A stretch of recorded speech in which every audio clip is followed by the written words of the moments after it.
श्री गणेशाय नमः। श्री दुर्गाय नमः। अथ श्री पंचमो अध्याय। पांचवा अध्याय। देवताओं द्वारा देवी की स्तुति। चंड मुंड के मुख से अंबिका के रूप की प्रशंसा सुनकर शुंभ का उनके पास दूत भेजना और दूत का निराश लौटना। विनियोग। ओम इस उत्तर चरित्र के रुद्र ऋषि हैं, महासरस्वती देवता हैं, अनुष्टुप छंद हैं, भीमा शक्ति है, भ्रामरी बीज है, सूर्य तत्व है और सामवेद स्वरूप है। महासरस्वती की प्रसन्नता के लिए उत्तर चरित्र के पाठ में इसका विनियोग किया जाता है। ध्यान। जो अपने कर कमलों में घंटा, शूल, हल, शंख, मुसल, चक्र, धनुष और बाण धारण करती है, शरद ऋतु के शोभा संपन्न चंद्रमा के समान जिनकी मनोहर क्रांति है, जो तीनों लोकों की आधारभूता और शुंभ आदि दैत्यों का नाश करने वाली है, तथा गौरी के शरीर से जिनका प्राकट्य हुआ है, उन महासरस्वती देवी का मैं निरंतर भजन करती हूँ। ऋषि कहते हैं, पूर्व काल में शुंभ और निशुंभ नामक असुरों ने अपने बल के घमंड में आकर शचीपति इंद्र के हाथ से तीनों लोकों का राज्य और यज्ञ भाग छीन लिए। वे ही दोनों सूर्य, चंद्रमा, कुबेर, यम और वरुण के अधिकार का भी उपयोग करने लगे। वायु और अग्नि का कार्य भी वे ही करने लगे। उन दोनों ने सब देवताओं को अपमानित, राष्ट्रभ्रष्ट, पराजित तथा अधिकारहीन करके स्वर्ग से निकाल दिया। उन दोनों महान असुरों से तिरस्कृत देवताओं ने अपराजिता देवी का स्मरण किया और सोचा, जगदम्बा ने हम लोगों को वर दिया था कि आपत्ति काल में स्मरण करने पर मैं तुम्हारी सब आपत्तियों का तत्काल नाश कर दूंगी। यह विचार कर देवता गिरिराज हिमालय पर गए और वहाँ भगवती विष्णु माया की स्तुति करने लगे। देवता बोले, देवी को नमस्कार है, महादेवी शिवा को सर्वदा नमस्कार है, प्रकृति एवं भद्रा को प्रणाम है। हम लोग नियम पूर्वक जगदम्बा को नमस्कार करते हैं। रुद्रा को नमस्कार है, नित्या, गौरी एवं धात्री को बारंबार नमस्कार है। ज्योत्स्नामयी चंद्र रूपिणी एवं सुख स्वरूपा देवी को सतत प्रणाम है। शरणागतों का कल्याण करने वाली वृद्धि एवं सिद्धि रूपा देवी को हम बारंबार नमस्कार करते हैं। नैऋति राक्षसों की लक्ष्मी, राजाओं की लक्ष्मी तथा शर्वाणी शिवपत्नी स्वरूपा आप जगदम्बा को बार बार नमस्कार हैं। दुर्गा, दुर्गपारा, दुर्गम संकट से पार उतारने वाली, सारा सबकी सारभूता, सर्वकारिणी, ख्याति, कृष्णा और ध्रुमा देवी को सर्वदा नमस्कार है। अत्यंत सौम्य तथा अत्यंत रौद्र रूपा देवी को हम नमस्कार करते हैं। उन्हें हमारा बारंबार प्रणाम है। जगत की आधारभूता कृति देवी को बारंबार नमस्कार है। जो देवी सब प्राणियों में विष्णु माया के नाम से कही जाती है, उनको नमस्कार, उनको नमस्कार, उनको बारंबार नमस्कार है। जो देवी सब प्राणियों में चेतना कहलाती है, उनको नमस्कार, उनको नमस्कार, उनको बारंबार नमस्कार है। जो देवी सब प्राणियों में बुद्धि रूप से स्थित है, उनको नमस्कार, उनको नमस्कार, उनको बारंबार नमस्कार है।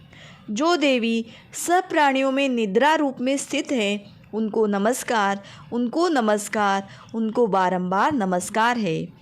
जो देवी सब प्राणियों में शुद्धारूप में स्थित है, उनको नमस्कार, उनको नमस्कार, उनको बारंबार नमस्कार है। जो देवी सब प्राणियों में छाया रूप से स्थित है, उनको नमस्कार, उनको नमस्कार, उनको बारंबार नमस्कार है। जो देवी सब प्राणियों में शक्ति रूप से स्थित है, उनको नमस्कार, उनको नमस्कार, उनको बारंबार नमस्कार है। जो देवी सब प्राणियों में तृष्णा रूप में स्थित है, उनको नमस्कार, उनको नमस्कार, उनको बारंबार नमस्कार है। जो देवी सब प्राणियों में शांति, क्षमा रूप से स्थित है, उनको नमस्कार, उनको नमस्कार, उनको बारंबार नमस्कार है। जो देवी सब प्राणियों में जाति रूप से स्थित है, उनको नमस्कार, उनको नमस्कार, उनको बारंबार नमस्कार है। जो देवी सब प्राणियों में लज्जा रूप से स्थित है, उनको नमस्कार, उनको नमस्कार, उनको बारंबार नमस्कार है। जो देवी सब प्राणियों में शांति रूप से स्थित है, उनको नमस्कार, उनको नमस्कार, उनको बारंबार नमस्कार है। जो देवी सब प्राणियों में श्रद्धा रूप से स्थित है, उनको नमस्कार, उनको नमस्कार, उनको बारंबार नमस्कार है। जो देवी सब प्राणियों में कांति रूप से स्थित है, उनको नमस्कार, उनको नमस्कार, उनको बारंबार नमस्कार है। जो देवी सब प्राणियों में लक्ष्मी रूप से स्थित है, उनको नमस्कार, उनको नमस्कार, उनको बारंबार नमस्कार है। जो देवी सब प्राणियों में वृत्ति रूप से स्थित है, उनको नमस्कार, उनको नमस्कार, उनको बारंबार नमस्कार है। जो देवी सब प्राणियों में स्मृति रूप से स्थित है, उनको नमस्कार, उनको नमस्कार, उनको बारंबार नमस्कार है। जो देवी सब प्राणियों में दया रूप से स्थित है, उनको नमस्कार, उनको नमस्कार, उनको बारंबार नमस्कार है। जो देवी सब प्राणियों में तुष्टि रूप से स्थित है, उनको नमस्कार, उनको नमस्कार, उनको बारंबार नमस्कार है। जो देवी सब प्राणियों में माता रूप से स्थित है, उनको नमस्कार, उनको नमस्कार, उनको बारंबार नमस्कार है। जो देवी सब प्राणियों में भ्रांति रूप से स्थित है, उनको नमस्कार, उनको नमस्कार, उनको बारंबार नमस्कार है। जो जीवों के इंद्रिय वर्ग की अधिष्ठात्री देवी एवं सब प्राणियों में सदा व्याप्त रहने वाली है, उन व्याप्ति देवी को बारंबार नमस्कार है। जो देवी चैतन्य रूप से इस संपूर्ण जगत को व्याप्त करके स्थित है, उनको नमस्कार, उनको नमस्कार, उनको बारंबार नमस्कार है। पूर्व काल में अपने अभीष्ट की प्राप्ति होने से देवताओं ने जिनकी स्तुति की तथा देवराज इंद्र ने बहुत दिनों तक जिनका सेवन किया, वह कल्याण की साधनभूता ईश्वरी हमारा कल्याण और मंगल करें तथा सारी आपत्तियों का नाश कर डालें। उद्दंड दैत्यों से सताए हुए हम सभी देवता जिन परमेश्वरी को इस समय नमस्कार करते हैं तथा जो भक्ति से विनम्र पुरुषों द्वारा स्मरण की जाने पर तत्काल ही संपूर्ण विपत्तियों का नाश कर देती है, वे जगदम्बा हमारा संकट दूर करें। ऋषि कहते हैं, राजन, इस प्रकार जब देवता स्तुति कर रहे थे, उस समय पार्वती देवी गंगा जी के जल में स्नान करने के लिए वहां आई। उन सुंदर भौहों वाली भगवती ने देवताओं से पूछा, आप लोग यहाँ किसकी स्तुति करते हैं?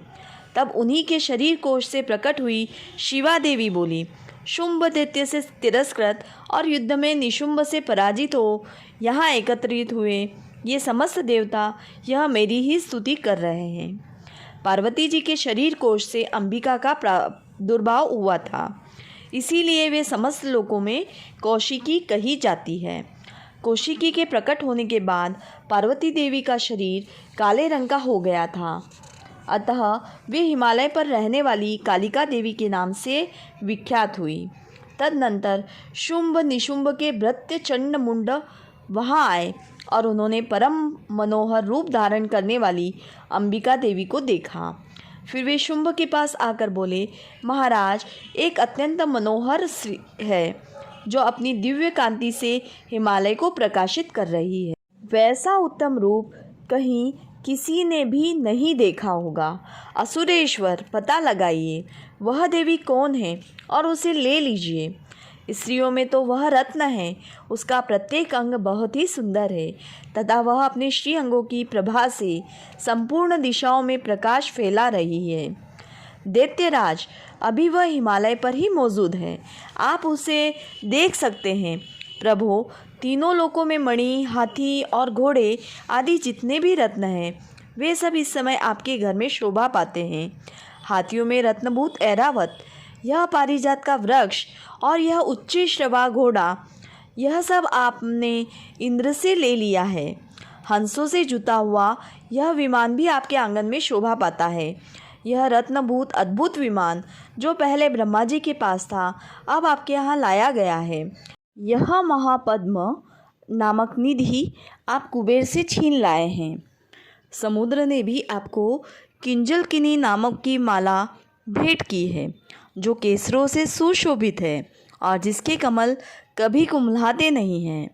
सुवर्ण की वर्षा करने वाला वरुण का छत्र भी आपके घर में शोभा पाता है, तथा यह श्रेष्ठ रथ जो पहले प्रजापति के अधिकार में था, अब आपके पास मौजूद है।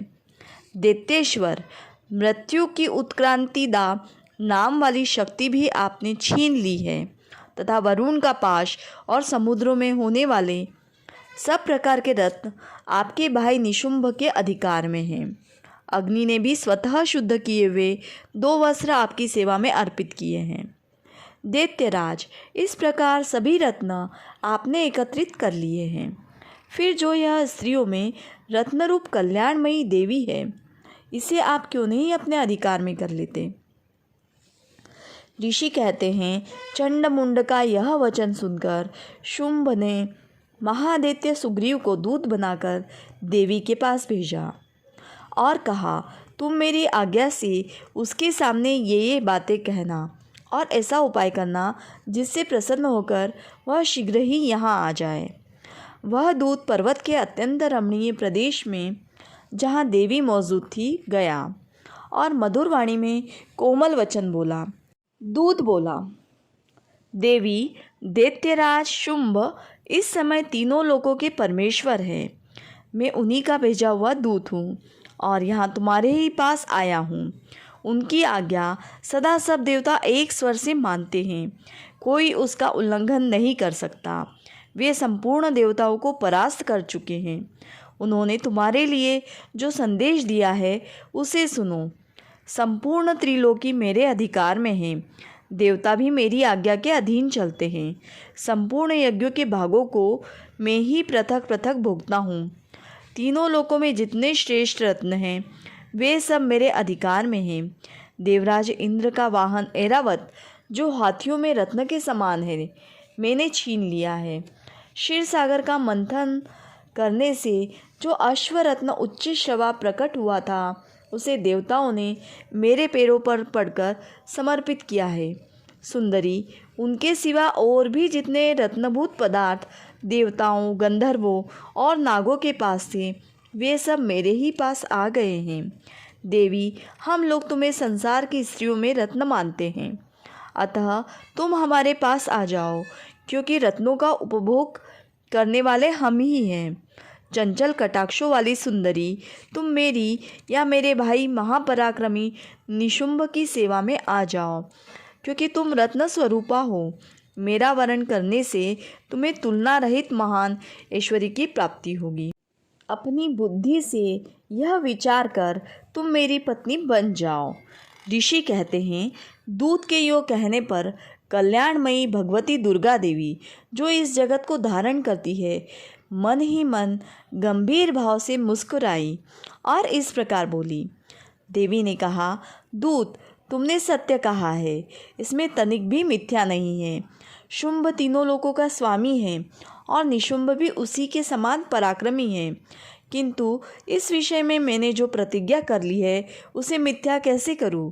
मैंने अपनी अल्प बुद्धि के कारण पहले से जो प्रतिज्ञा कर रखी है उसे सुनो। जो मुझे संग्राम में जीत लेगा, जो मेरे अभिमान को चूर्ण कर देगा, तथा संसार में जो मेरे समान बलवान होगा, वही मेरा स्वामी होगा। इसलिए शुंभ अथवा महादैत्य निशुंभ स्वयं ही यहाँ पधारे और मुझे जीतकर शीघ्र ही मेरा पारिग्रहण कर लें। इसमें विलंब की क्या आवश्यकता है? दूत बोला, देवी, तुम घमंड में भरी हो, मेरे सामने ऐसी बातें ना करो। तीनों लोकों में कौन ऐसा पुरुष है जो शुंभ निशुंभ के सामने खड़ा हो सके?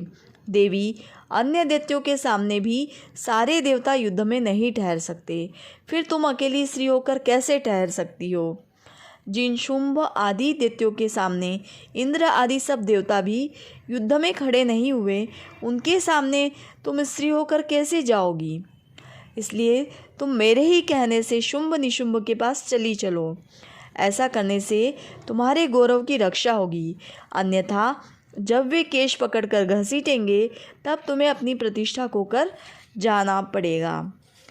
देवी ने कहा, तुम्हारा कहना ठीक है, शुंभ बलवान है और निशुंभ भी बड़े पराक्रमी हैं, किंतु क्या करूं, मैंने पहले बिना सोचे समझे प्रतिज्ञा कर ली है।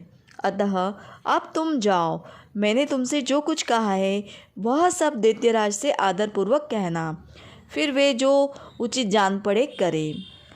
इस प्रकार श्री मार्कंडेय पुराण में सावर्णिक मनवंतर की कथा के अंतर्गत देवी महात्म्य में देवी दूत संवाद नामक 5वां अध्याय पूरा हुआ।